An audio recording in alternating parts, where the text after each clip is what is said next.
Imran from McGrath. Thanks for joining the Carpool series. We're Soho. Happy to be here. Thank you for having me. Centennial Park, I guess heaps happening. It's your marketplace, I guess, post-election, last 30 days. What's happening in Centennial Park? So it's been an interesting year in Centennial Park. There's roughly 200 houses, so you've got the main roads, the main spots are Lang Road, Martin and Robertson, which are some of Sydney's most exclusive, if not Australia's most exclusive streets. Yeah. And you've got Cook Road, and there's a few others, but Cook Road, where a majority of the apartments are. There's about 1,200 apartments. Out of that, there's been 16 sales on that street alone. Yeah, right. Most of them have been 2-bedroom apartments. With the houses, there's only been 4 this year. Yeah. On record. There's a lot that happens off market, but 4 on record. So there were 2 houses, one Martin Road and one on Robertson, that were both guiding 8 million. We sold number 21 Robertson, and we were quite, I wouldn't say we were surprised with the amount of groups that came through. Yeah. But we were happy. We had 155 different groups and 5 registered at auction. It's definitely a neighbourhood where the houses transact off market. Yeah. So you need to work closely with an agent, whereas the apartments, they tend to come on the market. And Yeah. I think coming into spring, you're going to see a bit more activity around there. Yeah, so I guess what did you see, I guess, post-election? Was it, more buyers were turning up to your open homes? Was it your buyer pool was kind of growing, or sellers were coming into the market? Any I guess, kind of specifics in the last kind of, month or so? The buyers aren't seasonal. The start of the year, they were a bit apprehensive in purchasing, and that happens with every election year. But they were still around, they were still looking. Once they got a bit of confidence in the government, that we've got a majority government now, Yep. They've started to purchase. The restrictions on lending are starting to loosen up.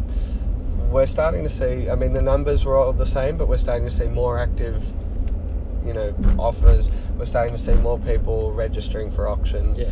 There's definitely a good sort of vibe in the air. Yeah, gotcha. Let's say I'm a vendor at the moment. I guess it's not too far away from springtime. Yep. What do I do? Do I bring my property to market now? Do I wait till spring? What are the opportunities that you see for vendors at the moment? So John McGrath spoke the other night on air about the myth in selling in spring, and how a lot of vendors wait until winter's over to put their property on the market. I just mentioned that the buyer pool is, the same amount of buyers are out there, but come spring, with more properties come on the market, you're competing in competition. Yeah. A lot of real estate trainers say you should compete in isolation, not in competition. So the winter months are always a good time to have your property on the market. Yeah. So I guess what would your advice for a vendor be at the moment? Where do they start? Do they just engage with you now? Do they get their property in order and fix up the garden and all that kind of stuff? What's the first steps? Definitely. So I think the best thing to do is to engage with an agent, start to have the conversation, see what's actually necessary and beneficial to selling. A lot of the time people want to do things because they think it's the right thing to do, but it's not really going to be a value add. So if they start engaging with the agents, they've got time, you can prepare properly, and they can make the right moves, setting themselves up. Yeah, sure. I guess you sell so many properties throughout the year. Any notable sales over the last, 6 to kind of 12 months in Centennial Park? Yeah, so we sold 21 Robertson Road. That was a great campaign. And we also had another one at 9 Robertson Road in Centennial Park, so along the same street. That property had been with the family for over 70 years.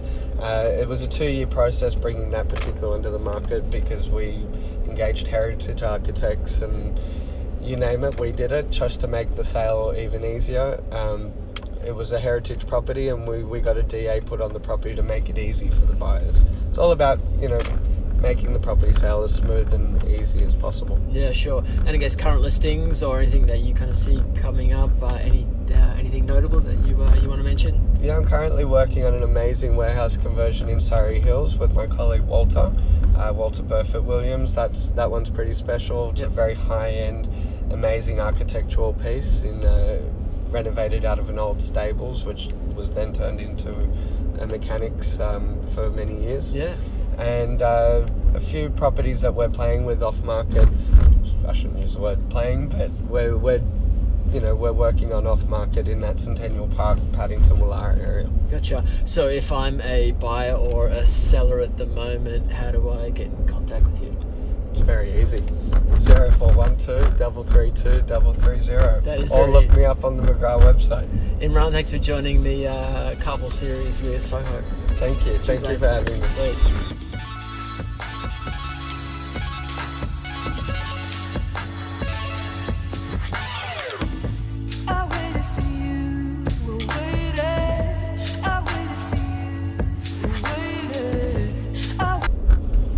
Boom. Hopefully that went okay. Sweet as.